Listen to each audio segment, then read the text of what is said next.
ദാമ്പത്യം എന്ന് പറയുന്ന മനോഹരമായ ബന്ധത്തിൻ്റെ സ്വർഗത്തിൽ നിന്നും തുടക്കം കുറിച്ച ബന്ധമാണ് ദാമ്പത്യ ബന്ധം. ആ ബന്ധത്തിൽ വിരിയുന്ന പുഷ്പങ്ങളാണ് നമ്മുടെ മക്കള്. ആ മക്കൾ അമാനത്താണ്. മക്കളെ കുറിച്ച് പരിശുദ്ധ ഖുർആനിൽ പറയുന്നതൊക്കെ ഹബ്ലന എന്ന വാക്കാണ്. ഹബ്ലന. നമ്മൾ ഓരോ നേരം പ്രാർത്ഥിക്കാറുണ്ട്, റബ്ബന ഹബ്ലന, അല്ലെ? ഹബ് എന്ന വാക്ക് ഹിബ എന്ന പദത്തിൽ നിന്ന് ഉണ്ടായതാ. ഹിബ എന്ന് വെച്ചാൽ എന്താണെന്നറിയോ? പാലോളി പെണ്ണുങ്ങൾക്ക് ആർക്കെങ്കിലും അറിയോ what is mean by Hiba? Hiba എന്ന പേരുള്ള ആരെങ്കിലും ഇവിടെ ഉണ്ടോ? ഹിബ ഒന്ന് കൈവെക്കോ. ഹിബ, ഹിബക്കുട്ടി, എത്ര ഹിബകളുണ്ട് ഇവിടെ? പാലോളിയിൽ ഹിബ ഇല്ല അല്ലേ? ഉണ്ടോ? ഉണ്ട്. ഹിബ ഉണ്ട് എന്നാ പറയണേ. ഹിബയുടെ അർത്ഥം എന്താ? ഹിബകൾക്ക് അറിയുണ്ടാവും, ഹിബാന്റെ ഉമ്മാക്കും ഉപ്പാക്കും അറിയുണ്ടാവും എന്താ ഹിബയുടെ അർത്ഥം. ഹിബ എന്ന് വെച്ചാൽ എന്താ? ഇറ്റ്സ് ഗിഫ്റ്റ്, സമ്മാനം എന്നാണ് ഹിബയുടെ അർത്ഥം. എപ്പോഴാണ് നമ്മൾ ഒരാൾക്ക് സമ്മാനം കൊടുക്കുക? എപ്പോഴാണ് നമുക്കൊരാൾക്ക് സമ്മാനം കൊടുക്കുക? നമ്മൾ വെറുതെ ഒരാൾക്ക് സമ്മാനം കൊടുക്കുവോ? ഇല്ല. അയാൾ നമുക്ക് ഏറ്റവും പ്രിയപ്പെട്ടവനാവണം. അയാൾ നമുക്ക് ഏറ്റവും ഇഷ്ടമുള്ള ആളാവണം. നമുക്ക് ഇഷ്ടമുള്ള ഒരാൾക്കാണ് നമ്മൾ സമ്മാനങ്ങൾ കൊടുക്കുക. അത് വാങ്ങുന്ന ആളോ? അത് വാങ്ങുന്ന ആൾ എന്താ ചെയ്യുക? നമുക്ക് ഏറ്റവും ഇഷ്ടമുള്ള ആളാണ് നമുക്ക് ഈ സമ്മാനം തന്നതെങ്കിൽ ആ സമ്മാനം നമ്മൾ സൂക്ഷിച്ചു വെക്കും, നമ്മൾ കാത്തു വെക്കും, ഒരിക്കലും നശിപ്പിക്കാതെ. ഒരു പക്ഷെ നമുക്ക് അതുപോലത്തെ ഒരുപാട് എണ്ണം ഉണ്ടാവുമായിരിക്കും. എങ്കിലും ആ സമ്മാനത്തെ ഒരു കേടുപാടുകളും സംഭവിക്കാതെ നമ്മൾ കാത്തു സൂക്ഷിച്ചു വെക്കും. ഈ ബന്ധമല്ലേ അള്ളാഹുവും മനുഷ്യനും തമ്മിൽ ഉണ്ടാവുന്നത്? നമുക്കൊരു കുഞ്ഞിനെ സമ്മാനമായിട്ട് തരുന്നു എന്ന് പരിശുദ്ധ ഖുർആൻ പറയുമ്പോൾ മക്കള് സമ്മാനമാണ്. സമ്പത്തും സന്താനങ്ങളും നിങ്ങൾക്ക് ഞാൻ അലങ്കാരമാക്കി തന്നിരിക്കുന്നു എന്ന് പറയുന്നുണ്ട്. അലങ്കാരവുമാണ്, സമ്മാനവുമാണ്. അതുകൊണ്ട് അള്ളാഹുവിന് ഏറ്റവും ഇഷ്ടമുള്ളവർക്കാണ് ഈ സമ്മാനം നൽകുന്നത്. പഠിച്ചോനെ ഏറ്റവും ഇഷ്ടമുള്ളവരാണ് നമ്മള്. അപ്പൊ അള്ളാഹുവിനെ നമ്മൾ സ്നേഹിക്കുന്നുണ്ട്. നമ്മൾ ഏറ്റവും കൂടുതൽ സ്നേഹിക്കേണ്ടത് നമ്മുടെ ദൈവത്തെയാണ്, അള്ളാഹുവിനെയാണ്. ഈ അള്ളാഹുവിനെ സ്നേഹിക്കുമ്പോൾ അള്ളാഹു നൽകുന്ന ഈ സമ്മാനത്തെ നമ്മൾ കാത്തു സൂക്ഷിക്കും, നമ്മൾ സംരക്ഷിക്കും. അത് നമ്മളെ ഡ്യൂട്ടിയാണ്. ആ സംരക്ഷണത്തിൻ്റെ ആദ്യത്തെ വഴിയാണ് പാരന്റിങ്. സന്തോഷമുള്ള, സ്നേഹമുള്ള കുടുംബാന്തരീക്ഷം അത് ഇണകളിൽ നിന്ന് തന്നെയാണ് തുടങ്ങേണ്ടത്. അതുകൊണ്ട് ഇണകൾ എത്രത്തോളം മനോഹരമാക്കാൻ പറ്റുമോ, അതുകൊണ്ടല്ലേ ഒരു ഗുരുവിൻ്റെ അടുത്ത് ചരിത്രം പറയുന്ന ഒരു കഥയാണ്. ഗുരുവിൻ്റെ അടുത്തൊരു സ്ത്രീ വന്നിട്ട് 2 വയസ്സായ ഒരു കുഞ്ഞിനെയും കൊണ്ട് വന്നിട്ട് ചോദിക്കുകയാണ്, അല്ലയോ ഗുരുവേ, എന്ന് മുതലാണ് ഞാൻ എൻ്റെ കുഞ്ഞിന് ധാർമ്മികത പഠിപ്പിക്കേണ്ടത്? എൻ്റെ കുഞ്ഞിന് നല്ലതും ചീത്തതും എപ്പോൾ മുതലാണ് ഞാൻ പഠിപ്പിക്കേണ്ടത് എന്ന് ചോദിക്കുമ്പോൾ ഗുരു ചോദിക്കുകയാണ്, നിന്റെ കുഞ്ഞിന് എത്ര വയസ്സായി? അപ്പം സ്ത്രീ പറഞ്ഞു, എൻ്റെ കുഞ്ഞിന് 2 വയസ്സായിട്ടുണ്ട്. അതിന് മറുപടിയായിട്ട് ഗുരു നൽകിയ ഉത്തരം ഇതായിരുന്നു, എങ്കിൽ സമയം കഴിഞ്ഞു പോയല്ലോ. നിന്റെ കുഞ്ഞിന് നല്ലതും ചീത്തതും, നിന്റെ കുഞ്ഞിന് ധാർമ്മികതയും അധാർമികതയും നീ പഠിപ്പിക്കേണ്ട സമയം കഴിഞ്ഞു പോയി. 2 വയസ്സേ കുഞ്ഞിനായിട്ടുള്ളൂ, പക്ഷേ സമയം കഴിഞ്ഞു പോയി. ആ സ്ത്രീ ചോദിക്കുകയാണ് തിരിച്ച്, പക്ഷെ എൻ്റെ കുഞ്ഞിന് 2 വയസ്സല്ലേ ആയിട്ടുള്ളൂ, എങ്ങനെയാണ് എൻ്റെ സമയം തീർന്നു പോകുന്നത്? എൻ്റെ കുഞ്ഞിന് ഇനിയും വളരാനില്ലേ? ഗുരു പറയുകയാണ്, കുഞ്ഞിനെ നമ്മൾ വളർത്തേണ്ടത്, പഠിപ്പിക്കേണ്ടത് ആ കുഞ്ഞ് ഉണ്ടാവണമെന്ന് നിങ്ങൾ ആഗ്രഹിക്കുന്ന നിമിഷം മുതലാണ്. നോക്കൂ, വിവാഹിതരാവുകയാണ് അവിടെ. വിവാഹം എന്ന് പറയുന്ന പവിത്രമായ കർമ്മത്തിലൂടെ ഒന്ന് ചേരുമ്പോൾ എപ്രകാരമാണ് നമ്മുടെയൊക്കെ ഇണകൾക്കിടയിലുള്ള ജീവിതമെന്ന് നമ്മളൊക്കെ ചിന്തിക്കണം. ഇല്ല, ഏറ്റവും കൂടുതൽ ഞാൻ അനുഭവിക്കുന്ന, എൻ്റെ മുന്നിൽ വരുന്ന പ്രശ്നങ്ങൾ കപ്പിൾ ഇഷ്യൂസ് ആണ്, അല്ല, ഇൻലോസ് പ്രോബ്ലംസ് ആണ് വരാറുള്ളത്. ഭാര്യയ്ക്കും ഭർത്താവിനും ഇടയിലുള്ള, ഇണകൾക്കിടയിലുള്ള പ്രശ്നങ്ങളാണ്. എങ്ങനെയാണ് മക്കൾ അവിടെ മനോഹരമായ ഭാവി നമുക്ക് സമ്മാനിക്കുന്നത്? ഇത്തരം പാരൻസിൻ്റെ ഇടയിലുള്ള മക്കൾ എങ്ങനെയാണ് നല്ല കുഞ്ഞുങ്ങളായി വളരുന്നത്? നമുക്കറിയാം, നമ്മുടെ മക്കളെ, കൗമാരപ്രായത്തിലുള്ള കുഞ്ഞുങ്ങളെ വല വീശി പിടിക്കാൻ അനവധി ലഹരികളാണ് പുറത്തു പോയി നോക്കിക്കഴിഞ്ഞാൽ. നമ്മൾ വീടിൻ്റെ ജനൽ അങ്ങ് തുറന്നു നോക്കിയാൽ പലതരത്തിലുള്ള ആകർഷണീയതകളാണ്. അവർക്ക് ഇങ്ങനെ ആകർഷണം തോന്നുന്ന രൂപത്തിലുള്ള ഇസങ്ങളാണ്, തിയറികളാണ്. ലിബറലിസം, ഫെമിനിസം, അല്ലേ, ജെൻഡർ ന്യൂട്രാലിറ്റി, ജെൻഡർ ഈക്വാലിറ്റി, ഇങ്ങനെ തുടങ്ങിയിട്ട് ഇതിനൊക്കെ 2 വേർഷൻ ഉണ്ട്. ഇതൊക്കെ അതിൻ്റെ ഡെഫിനിഷൻ അനുസരിച്ച് മുന്നോട്ട് പോവാണെങ്കിൽ ഒരുപക്ഷെ നല്ലതാവാം. പക്ഷെ അതൊക്കെ ടോക്സിക് ലെവലിലേക്ക്, അതൊക്കെ അതിൻ്റെ എക്സ്ട്രീം ലെവലിൽ മനസ്സിലാക്കിയ ഒരു ജീവിതത്തിലേക്ക് നമ്മളൊക്കെ പോവാണ്.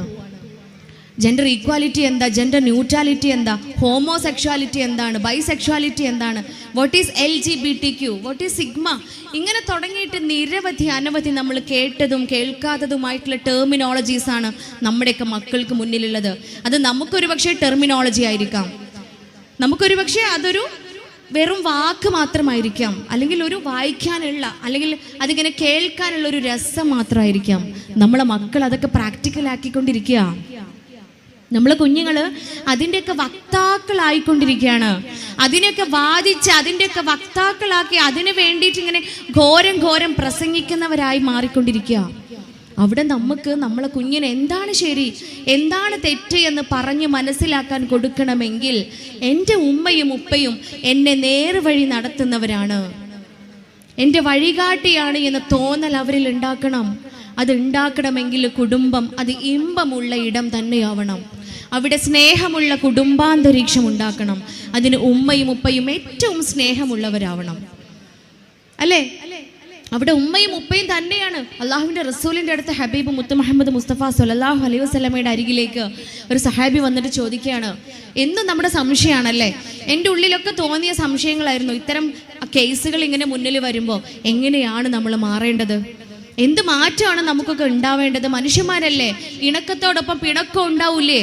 സ്വാഭാവികമാണ്. ഇണങ്ങി മാത്രം ജീവിക്കാൻ ഒരു മനുഷ്യനും കഴിയില്ല, സാധ്യമല്ല. ഇണക്കം മാത്രമല്ല, ഇണക്കത്തോടൊപ്പം പിണക്കവും ഉണ്ടാവും.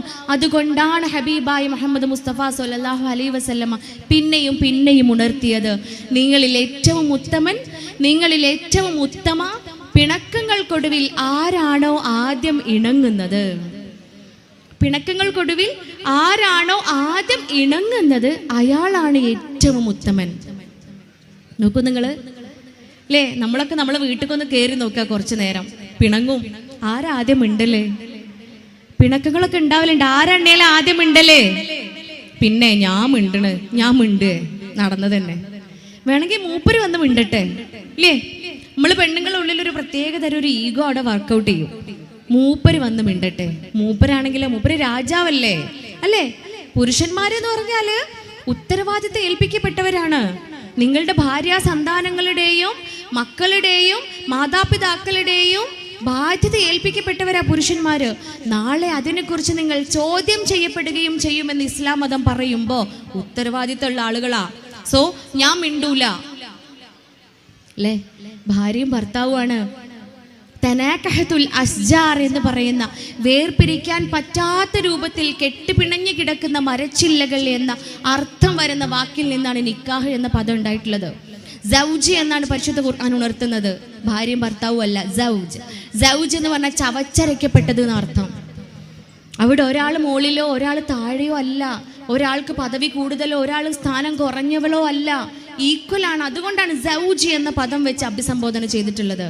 അതുകൊണ്ട് ആരാണോ ആദ്യം മിണ്ടുന്നത്, ആരാണോ ആദ്യം ഇണങ്ങുന്നത് അയാളാണ് നിങ്ങളിൽ ഉത്തമൻ എന്ന് അള്ളാഹുവിൻ്റെ റസൂൽ നമ്മെ പഠിപ്പിക്കുമ്പോൾ നമ്മൾ ഓർക്കണം. ഏറ്റവും അഭിവാജ്യ ഘടകം എന്ന് പറയുന്നത് ഇണകളുടെ ജീവിതം തന്നെയാണ്, ഇണകൾക്കുള്ളിലുള്ള ജീവിതം തന്നെയാണ്. തീർന്നിട്ടില്ല, വീണ്ടും വീണ്ടും സഹാബിമാര് റസൂലിൻ്റെ അടുത്ത് ചോദിക്കുകയാണ്, ഏറ്റവും നല്ല കുടുംബജീവിതം ഉണ്ടാക്കുന്ന പുരുഷനും സ്ത്രീയും എപ്രകാരമാവണം ഹബീബേ? നമുക്ക് നോക്കാം, അല്ലേ? നമ്മളിവിടെ കുടുംബ കോടതികളിൽ എത്ര കേസുകളാണ് ദിവസവും ഡിവോഴ്സിന് വേണ്ടിയിട്ട് ഫയൽ ചെയ്യുന്നത്. എൻ്റെ അടുത്ത് വരുന്നുണ്ട് എത്രയോ പെൺകുട്ടികൾ, കല്യാണം കഴിഞ്ഞ് 6 മാസമായി കുട്ടികൾ, കല്യാണം കഴിഞ്ഞിട്ട് 1 or 2 വർഷമായിട്ടുണ്ടാവുള്ളൂ. We want divorce. അവർ പറയണം, ആർഗ്യൂ ചെയ്യാണ്ട്, വി വോണ്ട് ഡിവോഴ്സ്. നിസ്സാരമായ കാരണങ്ങൾ കൊണ്ട്. എന്തുകൊണ്ടാണ് ഇങ്ങനെ? ഇസ്ലാം പറയുന്ന രൂപത്തിലും രീതിയിലും ജീവിക്കുന്നവരാണോ ഒരു പ്രശ്നവും നമുക്കുള്ളിൽ ഉണ്ടാവില്ല, ഒരു പ്രശ്നം നമുക്കിടയിൽ ഉണ്ടാവില്ല. കാരണം എന്താണെന്നറിയോ? എപ്രകാരം ആവണമെന്ന ചോദ്യത്തിന് ഹബീബ് ഉണർത്തുകയാണ്. ഒരു സ്ത്രീ ഏറ്റവും നല്ല ഇണ, ഏറ്റവും നല്ല ഭാര്യ എന്ന് പറയുന്നവള് അവൾ അവളുടെ പുരുഷൻ നോക്കുമ്പോൾ അവനെ സന്തോഷിപ്പിക്കുന്നവളാണ്. തൻ്റെ ഇണ തന്നെ നോക്കുമ്പോൾ അവനെ സന്തോഷിപ്പിക്കുന്നവളാണ് ഏറ്റവും നല്ല സ്ത്രീ. അവനെ അനുസരിക്കുന്നവളാണ് ഏറ്റവും നല്ല സ്ത്രീ. മൂന്നാമത്തത്, അവൻ്റെ അഭാവത്തിൽ അവളെയും അവരുടെ സമ്പത്തിനെയും സംരക്ഷിക്കുന്നവളാണ് നല്ല സ്ത്രീ. നോക്കൂ നിങ്ങൾ, ഈ 3 കാര്യങ്ങളും നമ്മൾ ആലോചിക്കണം അല്ലേ. അവനെ അനുസരിക്കുന്നവളാണ്, അവൻ നോക്കുമ്പോൾ അവനെ സന്തോഷിപ്പിക്കുന്നവളാണ്, അവൻ്റെ അഭാവത്തിൽ അവളെയും സമ്പത്തിനെയും സംരക്ഷിക്കുന്നവളാണ്. ഇതാണ് പലതരത്തിലുള്ള ഇസം കൊണ്ട് നടക്കുന്നവരും ഇങ്ങനെ പൊക്കിക്കൊണ്ട് നടക്കുന്നത്. ഇസ്ലാം മതത്തിൽ സ്ത്രീ അടിമയാണ്. ഓൻ നോക്കുമ്പോഴൊക്കെ ഓനെങ്ങനെ അനുസരിക്കുക അല്ലേ, ഓൻ പറയണതൊക്കെ കേട്ട് അനുസരിച്ച് ജീവിക്കുക, അടിമയല്ലേ. ഓൻ നോക്കുമ്പോഴൊക്കെ ഓനെ സന്തോഷിപ്പിക്കുക, അടിമയല്ലേ. ഓൻ്റെ അഭാവത്തിൽ എല്ലാം സംരക്ഷിക്കുക, അടിമയല്ലേ. നമ്മൾ ചിന്തിക്കണം. ഇത് മാത്രമാണ് ഈ സ്ത്രീയെ കുറിച്ച് പറയുന്നത്, മാത്രം ഇങ്ങനെ കൊണ്ട് നടക്കുക. പക്ഷെ ഉണ്ടല്ലോ, നമ്മൾ മനസ്സിലാക്കണം, പെണ്ണിന് ഒറ്റയ്ക്ക് കുടുംബം ഉണ്ടാവില്ല. വിവാഹ ജീവിതത്തെക്കുറിച്ചാണ് ഹബീബ് പറയുന്നത്. ഇണകൾക്കിടയിലുള്ള മവദ്ദത്തിനെ കുറിച്ചാണ് പറയുന്നത്. മവദ്ദത്ത് എന്ന വാക്കിന് ഒരുപാട് അർത്ഥങ്ങളുണ്ട്. സ്നേഹം എന്നൊരൊറ്റ അർത്ഥമല്ല ഉള്ളത്. അതിൻ്റെ മവദ്ദത്തിൻ്റെ അർത്ഥം മാത്രം നമ്മൾ എടുത്തു നോക്കിയാൽ കാരുണ്യം നിറഞ്ഞ സ്നേഹം, മുഹബത്ത് നിറഞ്ഞ സ്നേഹം, അതിന് വളരെ ആഴത്തിലുള്ള അർത്ഥമുണ്ട് മവദ്ദത്തിന്. ആ മവദ്ദത്താണ് ഇണകൾക്കുള്ളിൽ സംവിധാനിച്ച് വെച്ചിട്ടുള്ളത്. അവിടെ പെണ്ണൊറ്റയ്ക്കല്ല, പെണ്ണിനൊപ്പം തീർച്ചയായും പുരുഷനും കൂടെ ഉണ്ട്. ഇനി പുരുഷൻ എങ്ങനെയാവണം എന്ന് കൂടെ പറഞ്ഞു വെച്ചിട്ടുണ്ട്. എന്നിട്ട് നമുക്ക് നോക്കാം സ്ത്രീ ഇസ്ലാം മതത്തിൽ അടിമയാണോ അല്ലയോ എന്ന്. പുരുഷനെ കുറിച്ച് പറയുന്നത് എന്താ? പുരുഷനെ കുറിച്ച് പറയുകയാണ്, നിങ്ങളിൽ ഇണകളിൽ ഏറ്റവും നല്ല ഇണ, പുരുഷന്മാരിൽ ഏറ്റവും നല്ലവൻ എന്ന് പറയുന്നത് അവൻ്റെ സ്ത്രീയോട്, അവൻ്റെ പെണ്ണിനോട് ഏറ്റവും മനോഹരമായി ഏറ്റവും നല്ല രീതിയിൽ പെരുമാറുന്നവനാണ്. നാട്ടുകാർക്ക് ഏറ്റവും വേണ്ടപ്പെട്ടവനായിട്ട് കാര്യമില്ല, നാട്ടില് എല്ലാവർക്കും വേണ്ടപ്പെട്ടവനായിട്ട് യാതൊരു കാര്യമില്ല അല്ലേ. പള്ളിയിലും അമ്പലത്തിലും മുറ്റത്തും എല്ലാവർക്കും വേണ്ടപ്പെട്ട ആളാണ്, എല്ലാവരും ബഹുമാനിക്കുന്നവനാണ്, എല്ലാവരുടെയും പ്രശ്നം തീർക്കുന്നവനാണ്, എല്ലാവർക്കും അവരില്ലാണ്ട് ഒന്നും നടക്കൂല എന്ന് തോന്നുന്നവനാണ്. ഒരു കാര്യമില്ല, ഒക്കെ കഴിഞ്ഞ് കയറി വരൂല്ലേ നമ്മളെ പുരേക്ക് ഇല്ലേ. എല്ലാ തിരക്കും സാമൂഹ്യ പ്രവർത്തനങ്ങളും ജോലിയും എല്ലാം കഴിഞ്ഞിട്ട് ഏതെല്ലാം മേഖലകളിൽ താൻ മികച്ചു നിൽക്കുന്നോ ആ മേഖലകളിൽ നിന്നെല്ലാം ഒടുവിൽ കയറി വരുന്ന വീടുണ്ട്. ആ മതിലൊക്കെ കടന്ന് ആ വീട്ടിൻ്റെ ഡോറൊക്കെ തുറന്ന് ഉള്ളിലേക്ക് കയറി വരുമ്പോൾ അവിടെ ഉണ്ടാവും അവൻ്റെ ഇണ. ആ സ്ത്രീയോട് ഏറ്റവും നല്ലവൻ ആരാണോ, ആ വീടിനുള്ളിലുള്ള പെണ്ണുങ്ങളോട് ഏറ്റവും നല്ല രീതിയിൽ പെരുമാറുന്നവൻ ആരാണോ അവനാണ് ഏറ്റവും ഉത്തമനെന്ന് ഹബീബായ മുത്ത് മുഹമ്മദ് മുസ്തഫ സ്വല്ലല്ലാഹു അലൈഹി വസല്ലമ നമ്മെ ഉണർത്തുമ്പോൾ എവിടെയാണ് ആളെ പ്രശ്നങ്ങൾ ഉണ്ടാവോ ഇല്ലേ? പുരുഷൻ്റെ അടുത്ത് പറയണ ഏറ്റവും നല്ല രീതിയിൽ പെരുമാറാൻ കഴിഞ്ഞിട്ടില്ല. രണ്ടാമത്തത് പറയണത് എന്താണെന്നറിയോ? നീ അവളിലേക്ക് നോക്കുമ്പോൾ, അവളോട് പറഞ്ഞിരുന്നു അവൻ നോക്കുമ്പോൾ നീ അവളെ സന്തോഷിപ്പിക്കണമെന്ന്. ഇവിടെ പറയാണ്, നീ അവളിലേക്ക് നോക്കുമ്പോൾ നിനക്കിഷ്ടമില്ലാത്ത സ്വഭാവങ്ങൾ അവളിൽ കാണുകയാണെങ്കിൽ, നിങ്ങൾ പാലോളി പെണ്ണുങ്ങളൊക്കെ കേൾക്കണ്ടല്ലോ അല്ലേ, നിങ്ങളിൽ ഇഷ്ടമില്ലാത്ത സ്വഭാവങ്ങൾ അവളിൽ കാണുകയാണെങ്കിൽ ആണെങ്കിൽ 2 കൊടുത്ത് ശരിയാക്ക്. അതാരാ പറഞ്ഞേ? കേട്ടിട്ടുണ്ടേ നിങ്ങള്? പെണ്ണുങ്ങളിൽ നിന്ന് ആരോ ഒരാൾ പറയാ 2 കൊടുത്തിട്ട് നന്നാക്കുക. അങ്ങനെയാണോ? അത് നമ്മളെ സമൂഹം ഉണ്ടാക്കി വെച്ചതാ അല്ലേ. നിനക്കിഷ്ടമില്ലാത്ത സ്വഭാവം അവളിൽ കാണുകയാണെങ്കിൽ 2 കൊടുത്ത് ശരിയാക്കാനല്ല അള്ളാന്റെ ഹബീബ് പഠിപ്പിക്കുന്നത്. അതൊരു പക്ഷേ നമ്മുടെ സമൂഹം ഉണ്ടാക്കി വെച്ച ഒരു വഴിയായിരിക്കാം. അള്ളാന്റെ റസൂൽ പഠിപ്പിക്കുന്നത് എന്താണെന്നറിയോ? നിനക്കിഷ്ടമില്ലാത്ത സ്വഭാവങ്ങൾ ഉണ്ടെങ്കിലും നിനക്കിഷ്ടമുള്ള ഒരു സ്വഭാവമെങ്കിലും ഉണ്ടാവും കേട്ടോ. ഒരു സ്വഭാവമെങ്കിലും നിനക്കിഷ്ടമുള്ളതുണ്ടാവും. ആ സ്വഭാവത്തിലേക്ക് നോക്കിക്കൊണ്ട് നീ സംതൃപ്തി അടയുക. സുബ്ഹാനല്ലാഹ്. നമ്മളൊക്കെ പുരയിൽ വല്ല പ്രശ്നം ഉണ്ടാവോ, വല്ല കലഹം ഉണ്ടാവോ? ഓക്ക് വൃത്തിയും വെടിപ്പും ഇല്ലെങ്കിൽ ഓള് നന്നായിട്ട് ഭക്ഷണമെങ്കിലും ഉണ്ടാക്കും ഇല്ലേ? ഓള് നേരത്തിന് ഭക്ഷണം ഉണ്ടാക്കില്ലെങ്കിൽ ഓക്ക് വൃത്തിയും വെടിപ്പും ഉണ്ടാകും. ഇനി ഇത് രണ്ടും ഇല്ലെങ്കിൽ ഓള് നിങ്ങളെ മക്കളെ നല്ലൽക്ക് നോക്കുന്നുണ്ടാവും അല്ലേ? ഇനി ഇതൊന്നും ഇല്ലെങ്കിൽ ഉമ്മാനെയും വാപ്പാനെയും നോക്കുന്നുണ്ടാവും, അല്ലെങ്കിൽ നിങ്ങളെ കാര്യങ്ങളൊക്കെ വൃത്തിക്ക് ചെയ്യുന്നുണ്ടാവും. കുറച്ച് ഉദാഹരണങ്ങൾ മനസ്സിൽ കിട്ടിയത് പറഞ്ഞു പോയതാണ്. നിങ്ങൾ ചിന്തിക്കുക, എന്തെങ്കിലും ഒരു ഗുണമില്ലാത്ത മനുഷ്യന്മാരുണ്ടോ ഭൂമിയിൽ? ഗുണങ്ങളില്ലാത്ത മനുഷ്യന്മാർ ഭൂമിയിൽ ഇല്ല. അത്ര പോലും വഴക്കുണ്ടാക്കുന്നതിന്, പ്രശ്നങ്ങൾ ഉണ്ടാകുന്നതിന്, പിണങ്ങുന്നതിന് എതിർപ്പ് കൽപ്പിക്കുന്ന മതമാണ് പരിശുദ്ധ ഇസ്ലാം മതം എന്നാണ് വീണ്ടും വീണ്ടും ഉണർത്തുന്നത്. നമ്മൾ ആലോചിക്കണം, നമുക്കിടയിൽ പ്രശ്നം ഉണ്ടാകുമ്പോൾ ഏറ്റവും കൂടുതൽ പ്രയാസപ്പെടുന്ന നമ്മളെ മക്കളാണ്, നമ്മുടെ കുഞ്ഞുങ്ങളാണ്. ഒന്നും വേണ്ട. എൻ്റെ മോന് 3ാം ക്ലാസ് പഠിക്കുന്ന മോൻ, LKG പഠിക്കുന്ന മോന്, ഞങ്ങൾ രണ്ടുപേരും മൊബൈൽ ഫോൺ കയ്യിൽ പിടിച്ചിരിക്കുമ്പോൾ അവരുടെ കൂടെ ഇരിക്കുന്ന സമയത്ത് എങ്ങാനും ഫോൺ കയ്യിൽ വെക്കാറില്ല. അഥവാ ഫോൺ കയ്യിലുണ്ടെങ്കിൽ അവൻ വന്നിട്ട് പറയും, ഉമ്മച്ചിൻ്റെ ഉപ്പച്ചിൻ്റെ ഫോൺ എടുത്ത് തൊടുക്ക് വലിച്ചെറിയെന്ന് പറയും. ഫോൺ എടുത്തിട്ട് മുറ്റത്തേക്ക് വലിച്ചെറിയുമേ എന്ന് അവന് ശാസിക്കുകയാണ്, അവൻ ഉണർത്തുകയാണ്. എന്തിനാ? ആ സമയം അവനുള്ളതാണ്, അവർക്കുള്ളതാണ്. അവരുടെ കൂടെ നമ്മൾ ചിലവഴിക്കേണ്ട സമയമാണ്. അവർക്ക് പറയാനുണ്ട്. ഇത്തരം ഇസങ്ങളും തിയറികളും ടേംസും ഒക്കെയാണ് അവരുടെ കൂടെ ഉള്ളത്. വളരെ ടോക്സിക് ആയിട്ടുള്ള ലഹരികളുടെ ആകർഷണ വലയത്തിലാണ് നമ്മളെ കുട്ടികളുള്ളത്. അവയിൽ നിന്നൊക്കെ അവരെ കരകയറ്റണമെങ്കിൽ എന്താണ് മോൻ്റെ ഉള്ളിലുള്ള ചിന്ത? എന്താണ് അവൻ എന്തിനെ കുറിച്ചാണ് ചിന്തിക്കുന്നത്? അവളുടെ ചിന്ത എന്തിലേക്കാണ് വഴിമാറിപ്പോയിക്കൊണ്ടിരിക്കുന്നത് അറിയണമെങ്കിൽ അവർ നാമുമായിട്ട് ബന്ധമുണ്ടാവണം. ഉമ്മയും ഉപ്പയും എൻ്റെ എല്ലാമാണ്, എനിക്ക് സ്നേഹം നൽകുന്നവരാണ് എന്ന ചിന്ത മക്കൾക്ക് ഉണ്ടാക്കി കൊടുക്കണം. അത് കൊടുക്കാനുള്ള ഉത്തമ മാർഗം സ്നേഹമുള്ളവരാവുക എന്നത് തന്നെയാണ്. ഇവിടെ അവളിലെ സന്തോഷത്തെ, അവളിലെ നിനക്കിഷ്ടമുള്ള സ്വഭാവത്തെ നോക്കി സന്തോഷിക്കാൻ പറയുമ്പോൾ കഴിഞ്ഞിട്ടില്ല. വീണ്ടും പറയാണ്, ഈ കാലഘട്ടത്തിൽ ഏറ്റവും പ്രാധാന്യം അർഹിക്കുന്ന ഒന്ന്, മക്കൾക്ക് മുന്നിൽ വെച്ച് നീ അവളെ ശകാരിക്കുവാനോ അടിക്കുവാനോ പാടില്ല.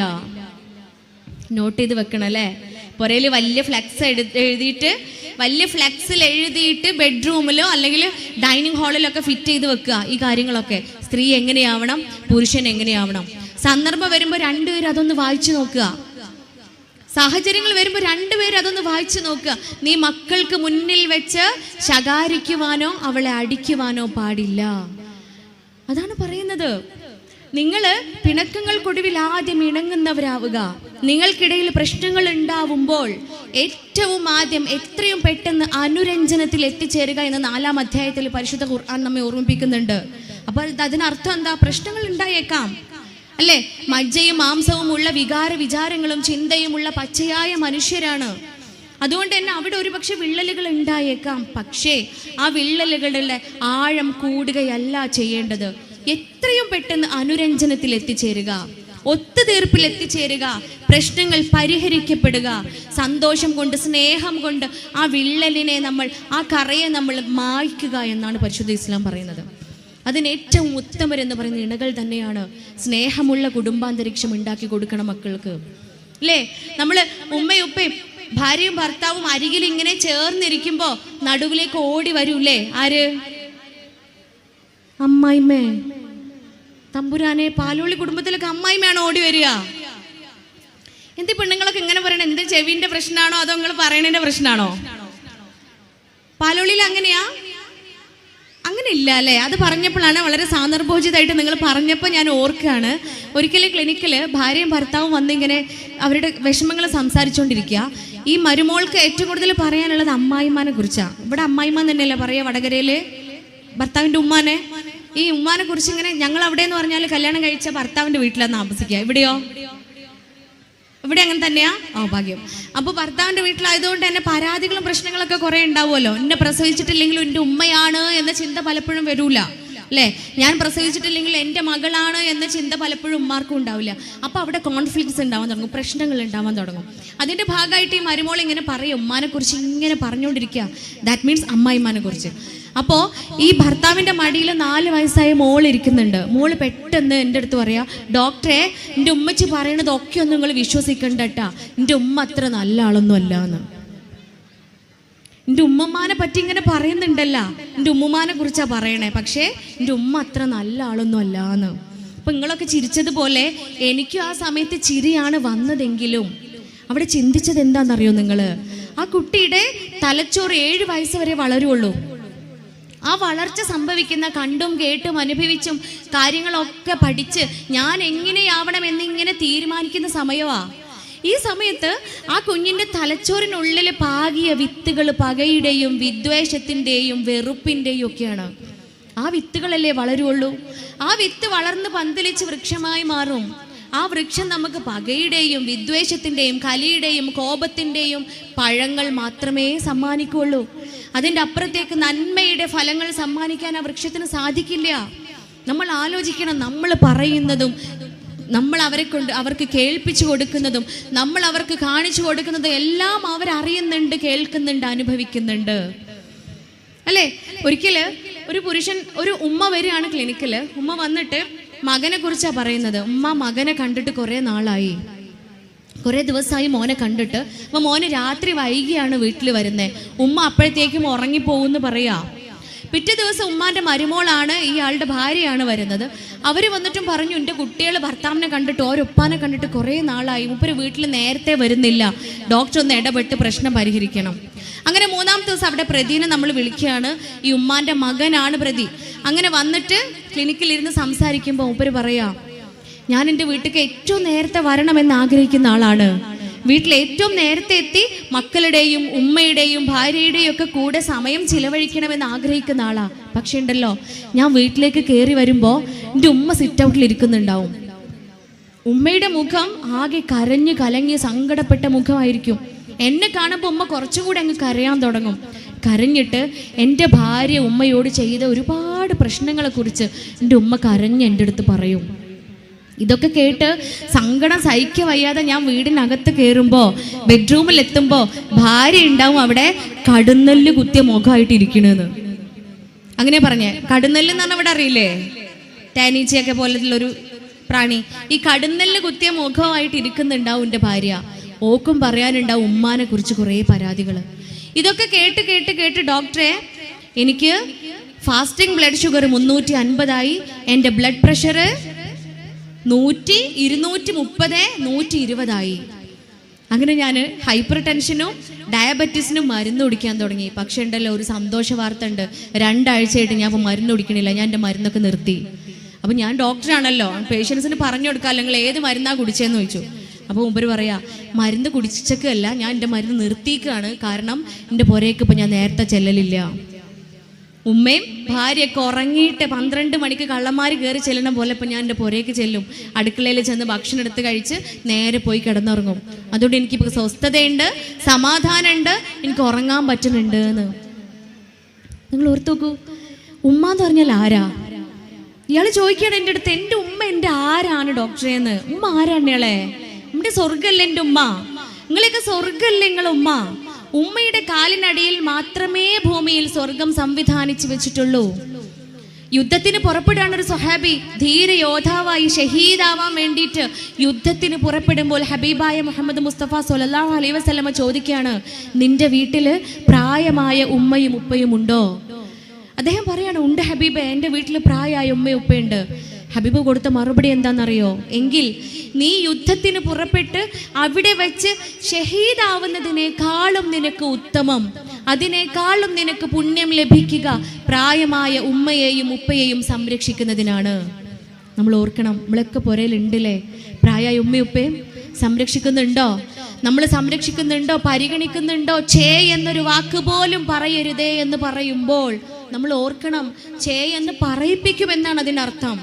ഛേ എന്ന് പറയത്തക്ക രൂപത്തിൽ അവർ പെരുമാറിയേക്കാം, അവരുടെ സ്വഭാവങ്ങൾ നമ്മളിലേക്ക് ഉണ്ടായേക്കാം. പക്ഷെ പറയരുത്, അവിടെയാണ് സ്വർഗം ഇരിക്കുന്നത്. എത്ര പറഞ്ഞാലും തീരുവോ ഉമ്മാനെ കുറിച്ച്? താരാട്ടുപാട്ടോളം മധുരമുള്ളൊരു ശീലും ഇന്നോളം ഒരു കവിയും പാടിയിട്ടില്ല.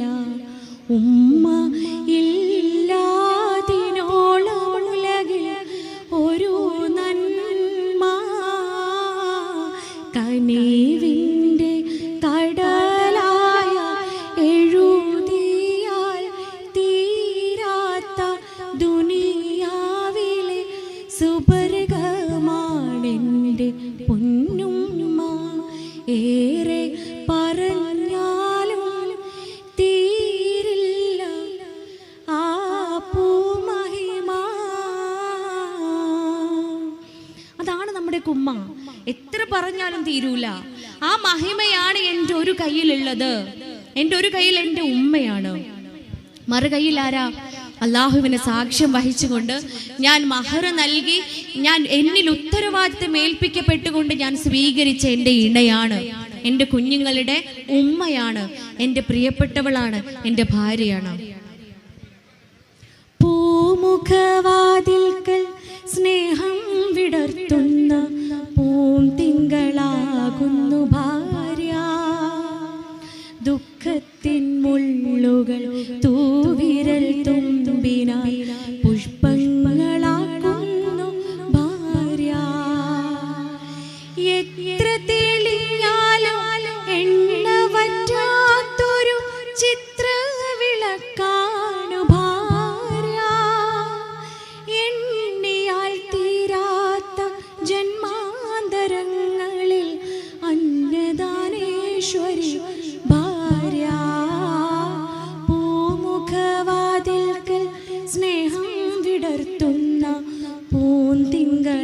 ദേവിയാകുന്നു ഭാര്യ.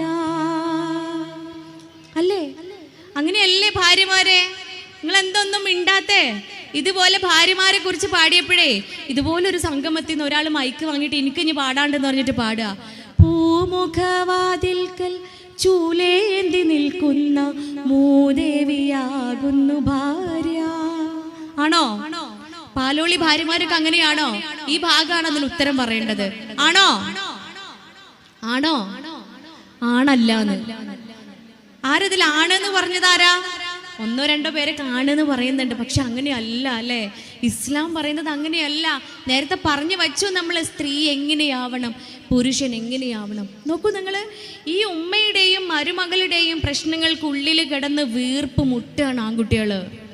ആ മക്കൾ എന്തുകൊണ്ടാണെന്നറിയോ? എന്തുകൊണ്ടാണെന്നറിയാമോ നിങ്ങൾക്ക്? പരിശുദ്ധ ഖുർആൻ ഓർമ്മിപ്പിക്കുന്ന വചനങ്ങളെ നമ്മൾ ചിന്തിക്കാത്തത് കൊണ്ടാ. ഉത്തരവാദിത്തങ്ങളുണ്ട്. നിങ്ങൾ മാതാപിതാക്കളോട് ഏറ്റവും നല്ല രീതിയിൽ പെരുമാറുക അള്ളാഹുവിനോട് ചേർത്ത് വെക്കുകയാണ്. അള്ളാഹുവിനെ മാത്രം ആരാധിക്കുക എന്ന് പറയുന്നതിനോടൊപ്പം ചേർത്ത് വായിക്കുകയാണ് മാതാപിതാക്കളോട് ഏറ്റവും നല്ല രീതിയിൽ പെരുമാറുക. അത് കഴിഞ്ഞ് പറയുന്നുണ്ട് മക്കളോട് ഏറ്റവും നല്ല രീതിയിൽ പെരുമാറുക. ഇവിടെ മക്കൾ മരുമക്കൾ എന്ന് എടുത്ത് പറയുന്നില്ല. മക്കൾ മരുമക്കൾ എന്ന് വിഭാഗമില്ല. മരുമക്കളും മക്കളാണ്, മരുമക്കളും മക്കളാണ്. ആ ചിന്തയാണ് ഉണ്ടാവേണ്ടത് അല്ലേ? കൗൺസിലിങ്ങിന് വന്നൊരു പെൺകുട്ടി, ദുഃഖം തോന്നിയ, വളരെ സങ്കടം തോന്നിയ ഒരു സംഭവമായിരുന്നു അത്. കൗൺസിലിങ്ങിന് വന്ന പെൺകുട്ടി പറയാണ്, ഡിഗ്രി സെക്കൻഡ് ഇയറിന് പഠിക്കുമ്പോഴാണ് അവളെ കല്യാണം കഴിഞ്ഞ് കൊണ്ടുപോയത്. പഠിക്കണമെന്ന് ഭയങ്കര ആഗ്രഹമായിരുന്നു. പക്ഷെ വീട്ടുകാർക്ക് പഠിപ്പിക്കാൻ താല്പര്യം ഉണ്ടായിരുന്നില്ല. പക്ഷെ അവൾ അതിന് അംഗീകരിച്ചു. അവൾ അതിന് സമ്മതം മൂലം അവൾ പഠിച്ചില്ല. പക്ഷെ അവളുടെ ഒരു ആഗ്രഹമായിരുന്നു, അവളുടെ ഈ ഫ്രീ സമയം ചിലവഴിക്കാൻ വേണ്ടിയിട്ട് അവൾ ചെടി ഉണ്ടാക്കാൻ ഭയങ്കര ഇഷ്ടമായിരുന്നു. ഗാർഡനിങ് അവൾക്ക് വളരെ ഇഷ്ടമുള്ള കാര്യമായിരുന്നു. അങ്ങനെ ചെടി ഉണ്ടാക്കാൻ വേണ്ടിയിട്ട് തൻ്റെ ഭർത്താവിൽ നിന്നും സമ്മതമൊക്കെ വാങ്ങിച്ച് അവർ പറഞ്ഞു ഉമ്മാൻ്റെ അടുത്തും കൂടെ ചോദിക്കുക. അങ്ങനെ ഉമ്മാൻ്റെ അടുത്ത് ചോദിച്ചപ്പോൾ ഉമ്മ പറഞ്ഞു ചെടി ഉണ്ടാക്കണേനൊന്നും പ്രശ്നമില്ല, ഇജ് എൻ്റെ പുരയ്ക്ക് അങ്ങോട്ട് വിരുന്നു പോവും. ഇജെൻ്റെ പുരയ്ക്ക് വിരുന്ന് പോയി കഴിഞ്ഞാൽ ആരാ ഈ ചെടിയൊക്കെ നോക്കുക? ഉമ്മക്ക് നോക്കാൻ കഴിയില്ലട്ടാ, ഉമ്മ നോക്കൂലാട്ടോ എന്ന് ഉമ്മ പറഞ്ഞു. അങ്ങനെ ഉള്ള പ്രതീക്ഷയിൽ ചെടിയൊക്കെ ഉണ്ടാക്കി പറഞ്ഞതുപോലെ സംഭവിച്ചു. വീട്ടിലേക്ക് വിരുന്ന് പോയി. വിരുന്നൊക്കെ കഴിഞ്ഞ് ഒരാഴ്ച കഴിഞ്ഞ് വന്നപ്പോൾ ചെടിയൊക്കെ ഉണങ്ങി കരിഞ്ഞ് കിടക്കുകയാണ്. അപ്പോൾ തലേ ദിവസമാണ് ഉമ്മാൻ്റെ മോള് വിസിറ്റിങ്ങിന് 2 ആഴ്ചക്ക് ഗൾഫ് പോയത് കേട്ടാ. ഉമ്മാൻ്റെ മോള്, ഉമ്മ പ്രസവിച്ചൊരു മകളുണ്ടല്ലോ, 2 ആഴ്ചക്ക് വിസിറ്റിങ്ങിന് ഗൾഫിൽ പോയതാ. അങ്ങനെ ഈ പെൺകുട്ടി വിരുന്നൊക്കെ കഴിഞ്ഞ് വീട്ടിൽ വന്ന് ഈ ചെടികളൊക്കെ അവളിങ്ങനെ ക്ലീൻ ചെയ്തുകൊണ്ടിരിക്കുകയാണ്. മണ്ണൊക്കെ മറിച്ച് വേരൊക്കെ ഇങ്ങനെ കിഴുതെടുത്ത് മാറ്റിക്കൊണ്ടിരിക്കുക. അപ്പോൾ ഈ ഉമ്മ ഇങ്ങനെ പുറത്തേക്ക് വന്നിങ്ങനെ ഇത് നോക്കി നിന്നിട്ട് പറയാ, ഇപ്പോഴാണ് ഓർമ്മ വന്നത്, എൻ്റെ കുട്ടീൻ്റെ ചെടി ഉണ്ടല്ലോ ഓളെ പുരയിൽ, എൻ്റെ കുട്ടി ഉണ്ടാക്കിയ ചെടി ഓളെ പുരയിലുണ്ടല്ലോ, ഉമ്മ പോയിട്ട് അതൊക്കെ ഒന്ന് നനച്ചു കൊടുത്തിട്ട് വരാട്ടോന്ന്. എന്താ പാലോളി പെണ്ണുങ്ങൾക്കൊക്കെ തോന്നണേ? നമ്മളൊക്കെ അമ്മമാരാവൂലേ? ഇല്ലേ? ഈ സംഭവം കേട്ട് കഴിഞ്ഞപ്പോൾ എനിക്ക് 3 ആൺകുട്ടികളാ. ഞാൻ എൻ്റെ നൗഷാദ് ഖാൻ്റെ അടുത്ത് പോയി പറയാറുണ്ട്, ഇൻഷാ അല്ലാ പടച്ചോൻ ആയുസിട്ട് കഴിഞ്ഞാൽ 3 പെൺകുട്ടികൾ അവർ കൊണ്ടുവരും. എൻ്റെ പ്രതീക്ഷ ഇനി അതാണ്. എനിക്ക് 3 പെൺകുട്ടികൾ അവരാണ് കൊണ്ടുവരേണ്ടത്. ഈ 3 പെൺകുട്ടികളുടെ അടുത്ത് എപ്പോഴാണോ എൻ്റെ സ്വഭാവം മാറി തുടങ്ങുന്നത്, എപ്പോഴാണോ അവരെ ഞാൻ നൊന്ത് പ്രസവിച്ച എൻ്റെ മക്കളായിക്കൊണ്ട് എനിക്ക് കാണാൻ സാധിക്കാതെ വരുന്നത്, അപ്പം നിങ്ങൾ എന്നെ പുരേന്ന് മാറ്റണം കേട്ടോ എന്ന് ഞാൻ വസിയത്ത് ചെയ്തിട്ടുണ്ട്. അപ്പം നിങ്ങൾ എന്നെ അല്ല അനാഥാലയത്തേക്കോ അഗതി മന്ദിരത്തിലേക്കോ അല്ലെങ്കിൽ എൻ്റെ പുരയ്ക്ക് എവിടെ കൊണ്ടുപോയിട്ടാലും വേണ്ടിയില്ല, പിന്നെ എൻ്റെ പെൺകുട്ടികളെ കൂടെ എന്നെ നിർത്തരുത് ഇട്ടാന്ന്. കാരണം എന്താ? ഞാൻ പ്രസവിക്കാത്ത എൻ്റെ പെൺകുട്ടിയായി എനിക്ക് കാണാൻ പറ്റണം. നിങ്ങൾ ഓർത്ത് നോക്കൂ, ആണുങ്ങൾക്ക് നിക്കാഹ് കഴിയുന്നതോട് കൂടിയിട്ട് മാറ്റമൊന്നും വരുന്നില്ല അല്ലേ? അതുവരെ ഉള്ള വീട്ടിൽ തന്നെയാ, അതുവരെ കിടന്നുറങ്ങുന്ന ബെഡ്റൂമിൽ തന്നെ നമ്മൾ പെണ്ണുങ്ങളെല്ലാം ഉപേക്ഷിച്ച് വരികയാണ്. നമ്മളെല്ലാം ഉപേക്ഷിച്ച് അതുവരെ നോക്കി വളർത്തിയ ഉമ്മാനെയും ഉപ്പാനെയും നമ്മൾ കിടന്നുറങ്ങിയ ആ ശ്വാസവും ആ വായുവും ആ വീടും അറ്റ്മോസ്ഫിയർ എല്ലാം ഒഴിവാക്കിയിട്ട് നമ്മൾ കയറി വരികയാണ് മറ്റൊരു വീട്ടിലേക്ക്.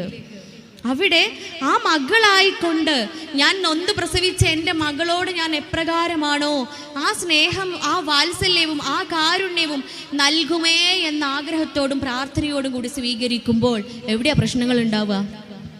ഇല്ലേ? പെൺകുട്ടി കേൾക്കണത് എന്താ? ചെറുപ്പം മുതലേ നമ്മൾ വല്യമാരും ഉമ്മാരും പെൺകുട്ടിയൊക്കെ പറഞ്ഞു കൊടുക്കണത് എന്താ?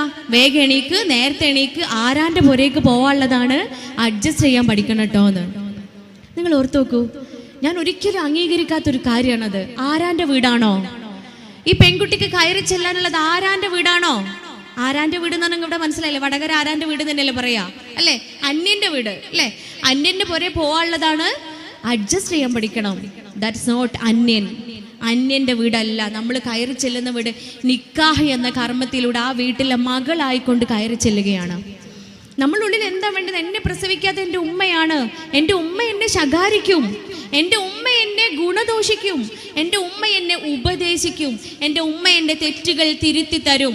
ഉമ്മ നമ്മെ വഴക്ക് പറഞ്ഞാലും നമ്മൾ ഉമ്മാന്നും പറഞ്ഞാൽ കരയുക അല്ലേ? പാലോളി പെണ്ണുങ്ങളൊക്കെ അങ്ങനെയല്ല കരയല്ലേ? ഉമ്മ നമ്മളെ വഴക്ക് പറഞ്ഞാൽ എൻ്റെ ഉമ്മാന്നും പറഞ്ഞിട്ട് നമ്മൾ കരയുക. പക്ഷെ അമ്മായിമ്മ വഴക്ക് പറഞ്ഞാലോ ഐ വോണ്ട് ഡിവോഴ്സ് അല്ലേ? അമ്മായിമ്മ അങ്ങനെയല്ല മോളെ, ഇങ്ങനെ ചെയ്യുമെന്ന് പറഞ്ഞാൽ ഐ വോണ്ട് ഡിവോഴ്സ്. അതാണ് നമ്മുടെയൊക്കെ മനോബലം. അതെന്തുകൊണ്ടാ? അന്യൻ്റെ പൊരയാണ്, അവിടെ ഞാൻ ഒറ്റയാണ് എന്ന ഒരു ചിന്ത നമ്മുടെ ഉള്ളിലുണ്ട്. അന്യൻ്റെ പൊരയല്ല, എൻ്റെ പൊരയാണ്. എൻ്റെ വീട്ടിൽ ഞാൻ എങ്ങനെയാണോ അതുപോലെ അവിടെയും, എൻ്റെ ഉമ്മ എന്നോട് എങ്ങനെയാണോ അതുപോലെ അവിടെയും ബാധ്യതയുണ്ട്. അൽ മർഅതു റാഇഅത്തുൻ ഫീ ബൈതി സൗജിഹാ. ഇസ്ലാം മതം പഠിപ്പിക്കുകയാണ്, സ്ത്രീ എന്ന് പറഞ്ഞാൽ അവളുടെ ഭർതൃഗൃഹത്തിൻ്റെ റാണിയാണ്. ഭർതൃഗൃഹത്തിൻ്റെ റാണിയാണ് ഇന്നലെ റാണി ഇല്ലേ? ഇത് ഈ ഒരു കോണ്ടെക്സ്റ്റ് ഒരു തവണ വായിച്ച സമയത്ത് മുമ്പിലിരിക്കുന്ന ഉമ്മ എണീറ്റ് നിന്നിട്ട് പറയാ, റാണിയൊന്നുമല്ല മോളെ, കോണിയാണ് കോണിന്ന്. കോണിയോ? ഇതെന്തമ്മ നിങ്ങൾ കോണി എന്ന് പറയണേ? അപ്പം ഉമ്മ പറയാണ്, എന്ത് പ്രശ്നം ഉണ്ടെങ്കിലും എല്ലാവരും നമ്മളെ മേപ്പെട്ട് കയറല്ലേ. പെരയിൽ എന്ത് പ്രശ്നം ഉണ്ടായാലും, വീട്ടിൽ എന്ത് പ്രോബ്ലം ഉണ്ടായാലും പെണ്ണുങ്ങളാണ് കാരണം. അതുകൊണ്ട് നമ്മൾ റാണിയൊന്നല്ല, കോണിയാണ്. കോണിയല്ല അല്ലേ? കോണിയല്ല, ഏണിയല്ല, നമ്മൾ റാണികളാണ് നമ്മൾ. റാണികളായി വാഴ്ത്തപ്പെട്ടവരാണ് നമ്മൾ.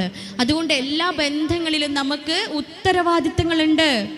പുരുഷൻ അവരുടെ ഭാര്യ സന്താനങ്ങളുടെയും മാതാപിതാക്കളുടെയും ബാധ്യത ഏൽപ്പിക്കപ്പെട്ടവരാണ് എങ്കിൽ സ്ത്രീ അവളുടെ ഭർതൃഗൃഹത്തിൻ്റെ അധിപയാണ് എന്ന് ഇസ്ലാം മതം വീണ്ടും വീണ്ടും ഓർമ്മപ്പെടുത്തുകയാണ്.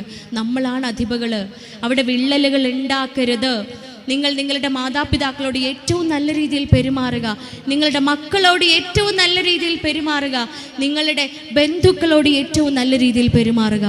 നിങ്ങളുടെ വലത് കൈ ഉടമപ്പെടുത്തിയ അടിമകളോട്, അയൽപക്കക്കാരോട്, രക്തബന്ധത്തിലുള്ള അയൽപക്കക്കാരോട്, അന്യരായ അയൽപക്കക്കാരോട്, ഇങ്ങനെ എടുത്തെടുത്ത് ഓരോ ബന്ധങ്ങളെയും എടുത്ത് സംസാരിക്കുകയാണ് പരിശുദ്ധ ഖുർആൻ. അത് തന്നെയല്ലേ ഇവിടെ ഇങ്ങനെ കാണുന്നത് അല്ലേ? ആ ഒരു മനോഹാരിത തന്നെയാണ് ഇന്ന് ഈ ദിവസം ഈ പാലോളി സംഗമത്തിൽ നമ്മൾ കണ്ടുവരുന്നതും. ഈ ഊഷ്മളത ഉണ്ടല്ലോ, ഇവിടെ ഇങ്ങനെ ഉണ്ടായി വരുന്ന ഈ ആനന്ദം, ഈ ആഹ്ലാദം, ഇൻഷാ അല്ലാഹ് ഇവിടെ നിന്ന് നിങ്ങൾ പോയി കഴിഞ്ഞാലും ബന്ധങ്ങൾക്കുള്ളിൽ നിങ്ങൾ സൂക്ഷിക്കുക. അലി ഇബ്നു ഹുസൈൻ റളിയല്ലാഹു അൻഹു ഒരിക്കൽ മക്കൾക്ക് ഉപദേശിക്കുകയാണ്. മക്കളെല്ലാം ചേർത്ത് പിടിച്ചിട്ട് പറഞ്ഞു കൊടുക്കുകയാണ്, മക്കളെ, കുടുംബ ബന്ധം മുറിച്ചവനുമായിട്ടുള്ള സമ്പർക്കം നിങ്ങൾ സൂക്ഷിക്കണം. കുടുംബ ബന്ധം മുറിച്ചവനുമായിട്ട് നിങ്ങൾ സമ്പർക്കം പുലർത്തരുത്, അവനുമായിട്ട് നിങ്ങൾ കൂട്ടുകൂടരുത്, നിങ്ങൾ ബന്ധമുണ്ടാക്കരുത്, നിങ്ങൾ ബന്ധം സൂക്ഷിക്കരുത് എന്ന് അലി ഇബ്നു ഹുസൈൻ റളിയല്ലാഹു അൻഹു നമ്മെ ഓർമ്മിപ്പിക്കുമ്പോൾ മക്കൾ ചോദിക്കുകയാണ്, എന്തുകൊണ്ടാണ് ഉപ്പ അങ്ങനെ? ഉപ്പ എന്തുകൊണ്ടാണ് അങ്ങനെ പറയുന്നത്? ഉപ്പ പറയാണ്, പരിശുദ്ധ ഖുർആനിൽ 3 ഇടങ്ങളിൽ കുടുംബ ബന്ധം ശിഥിലമാക്കിയവനെ ലഅനത്ത് എന്ന് അല്ലാഹ് പറയുന്നുണ്ട്. ലഅന എന്ന് പറഞ്ഞാൽ എന്താണ്? അള്ളാഹുവിൻ്റെ ശാപം ഇറക്കപ്പെട്ടവൻ. അള്ളാഹു ശപിക്കുകയാണ്. അള്ളാഹു ശപിച്ചവനാണ് കുടുംബ ബന്ധം മുറിക്കുന്നവൻ. നമ്മൾ ഓർക്കണം അല്ലേ? പലപ്പോഴും വിഷമങ്ങൾ ഉണ്ടാവുമ്പോൾ നമ്മൾ ഏറ്റവും ബന്ധമുള്ള ആളുടെ അടുത്ത്, നമുക്ക് ഏറ്റവും സ്നേഹമുള്ള ആളുടെ അടുത്ത് നമ്മൾ പരാതി പറയും, അയാൾ എൻ്റെ അടുത്ത് ഇങ്ങനെ ചെയ്തു കേട്ടോ, അല്ലെങ്കിൽ അവൾ ഇന്ന് എൻ്റെ അടുത്ത് ഇങ്ങനെ പറഞ്ഞു, അവൾ ഇന്ന് എൻ്റെ അടുത്ത് ഇങ്ങനെ പെരുമാറി, അവൻ ഇന്ന് ചെയ്തത് ഒട്ടും ശരിയായില്ല. കേൾക്കുന്ന ആളുടെ ഉള്ളിൽ ആ വ്യക്തിയോട് വെറുപ്പുണ്ടാവുന്നുണ്ടോ? കേൾക്കുന്ന ആളുടെ ഉള്ളിൽ ആ വ്യക്തിയുമായിട്ട് വിള്ളലുണ്ടാവുന്നുണ്ടോ? ആ വ്യക്തിയോട് അകൽച്ച തോന്നുന്നുണ്ടോ? നമ്മളെയാണ് പടച്ച തമ്പുരാൻ ശപിക്കുന്നത്. നാം ആണ് ആ ബന്ധം ശിഥിലമാക്കിയത്. അതിനുള്ള പരിണിത ഫലം നാം ആണ് അനുഭവിക്കേണ്ടത്. സൂക്ഷിക്കുക, വാക്കുകളെ സൂക്ഷിക്കുക, ബന്ധങ്ങളെ ഊഷ്മളമാക്കുക. നോക്കൂ നിങ്ങൾ, സമ്പത്തിൻ്റെ പേരിൽ ഒരു ഉമ്മയുടെ ഒരേ വയറ്റിൽ കിടന്ന് പുറത്തേക്ക് വന്ന ഒരേ രക്തം സിരകളിലൂടെ സഞ്ചരിക്കുന്ന മനുഷ്യന്മാർ തമ്മിൽ പിണങ്ങുന്നില്ല? 5-10 സെന്റിൻ്റെ പേരിൽ, അല്ലെങ്കിൽ ഒരു മതിലിൻ്റെ പേരിൽ, അല്ലെങ്കിൽ മരം ചാഞ്ഞതിൻ്റെ പേരിൽ. നിങ്ങൾ ഓർത്ത് നോക്കൂ, എത്ര നൈമിഷിക നമ്മുടെയൊക്കെ ജീവിതം. ഈ മൈക്ക് ഇവിടെ വെച്ചിട്ട് എനിക്ക് എൻ്റെ മക്കളെടുത്ത് പോകാൻ പറ്റുന്ന ഒരു ഉറപ്പില്ല. ഈ ശ്വാസത്തെ ഞാനിങ്ങ് മുകളിലേക്ക് എടുത്ത് തിരിച്ച് പറഞ്ഞയക്കുമെന്ന് എനിക്കൊരു വിശ്വാസമില്ല. എൻ്റെ തമ്പുരാൻ കനിഞ്ഞെങ്കിലേ ഉള്ളൂ. എൻ്റെ നാഥൻ എനിക്ക് ആയുസിട്ടെങ്കിലേ ഉള്ളൂ. പിന്നെ എന്തിനാ നമ്മളെ ഇടയിൽ പകയും വിദ്വേഷവും ഒക്കെ? പിന്നെ എന്തിനാണ് കുറുമ്പും കുശുമ്പും ഒക്കെ? പോയി സലാം പറയണം, അസ്സലാമു അലൈക്കും എന്ന് സമാധാനത്തെ വർഷിക്കാൻ പ്രാർത്ഥിക്കണം, കെട്ടിപ്പിടിക്കണം, പൊറുക്കണമേ എന്നൊന്ന് ക്ഷമിച്ചു കൊടുക്കണം. പരിശുദ്ധ ഖുർആൻ പറയുന്നത് അതാണ്. നിങ്ങൾക്ക് പക വീട്ടണമെന്ന് തോന്നുമ്പോൾ, നിങ്ങൾക്ക് പകരം വീട്ടണമെന്ന്, പക ചെയ്യണമെന്ന് നിങ്ങളുടെ ഉള്ളിൽ തോന്നുമ്പോൾ, നിങ്ങൾക്ക് ഏറ്റവും ഉത്തമം ക്ഷമിക്കുകയും സഹനം അവലംബിക്കുകയും ചെയ്യുന്നതാണ്. പക ചെയ്യുന്നതല്ല, പക വീട്ടുന്നതല്ല. അതുകൊണ്ടല്ലേ ഹബീബ് അള്ളാഹുവിൻ്റെ റസൂലിൻ്റെ പള്ളിയിൽ വന്ന് മൂത്രമൊഴിക്കുകയാണ് ഒരാള്. ആ മൂത്രമൊഴിച്ച ആൾ അവിടെ നിന്ന് ആട്ടി ഓടിക്കുമ്പോൾ സ്വഹാബിമാരുടെ അടുത്ത് ഉണർത്തുകയാണ്, ഹൃദയത്തെ നീ വിശാലമാക്കണമേ. ഈ പ്രാർത്ഥന സദാസമയം നമ്മളിൽ ഇങ്ങനെ ഉരുവിടാൻ സർവശക്തൻ നമ്മെ അനുഗ്രഹിക്കുമാറാവട്ടെ. നമ്മുടെ മക്കള് തെറ്റുകൾ സംഭവിച്ചേക്കാം, അവരുടെ പ്രായമാണ്, കൗമാര പ്രായമാണ്. പെൺകുട്ടികളിൽ ഈസ്ട്രജനും ആൺകുട്ടികളിൽ ടെസ്റ്റോസ്റ്റിറോണും ഉണ്ടാകുന്ന പ്രായമാണ്. ഈ ഹോർമോണിൻ്റെ വേരിയേഷൻസ് കാരണം പല മാറ്റങ്ങളും അവരുടെ ശരീരത്തിനും മനസ്സിനും ചിന്തകൾക്കും ഒക്കെ ഉണ്ടാവാം. തെറ്റുകൾ സംഭവിച്ചേക്കാം, ചേർത്ത് പിടിക്കുക. വഴുതി വീഴുമ്പോൾ താഴെ തലയിടിച്ച് വീഴാതിരിക്കാൻ താങ്ങായിട്ട് പാരൻസ് ഉണ്ടാവണം. താങ്ങും തണലുമായിട്ട് ഉമ്മയും ഉപ്പയും താഴെ ഇരിക്കണം. ഒറ്റപ്പെടുത്തരുത്. നിങ്ങൾ നിങ്ങളുടെ മക്കളെ ഒറ്റപ്പെടുത്തിയാൽ, മക്കളെ അവഗണിച്ചാൽ, നാളെ പരലോകത്ത് വെച്ച് അള്ളാഹു നിങ്ങളെ കാരുണ്യം കൊണ്ട് നോക്കുക പോലും ചെയ്യില്ല എന്നാണ് പരിശുദ്ധ ഇസ്ലാം പഠിപ്പിക്കുന്നത്. അള്ളാഹു സംസാരിക്കില്ല എന്ന് മാത്രമല്ല, കാരുണ്യം കൊണ്ട് നോക്കുക പോലും ചെയ്യില്ല. തെറ്റ് കാണുമ്പോഴത്തേന് എനിക്കിങ്ങനെ ഒരു കുട്ടിയെ ഇല്ല എന്ന് പറയലല്ല, ചേർത്ത് പിടിക്കുക. ധാർമ്മികതയുടെ വഴി, നന്മയുടെ വഴി കുഞ്ഞിന് കാണിച്ചു കൊടുക്കുക, നല്ല മാർഗത്തിലൂടെ നടത്തുക. ഈ ഒരുമയും ഈ സ്നേഹവും ഈ ബന്ധവും ഇതുപോലെ ഇങ്ങനെ എന്നും എന്നും നിലനിർത്താൻ സർവശക്തനായ അള്ളാഹു നമ്മെ അനുഗ്രഹിക്കുമാറാവട്ടെ എന്ന്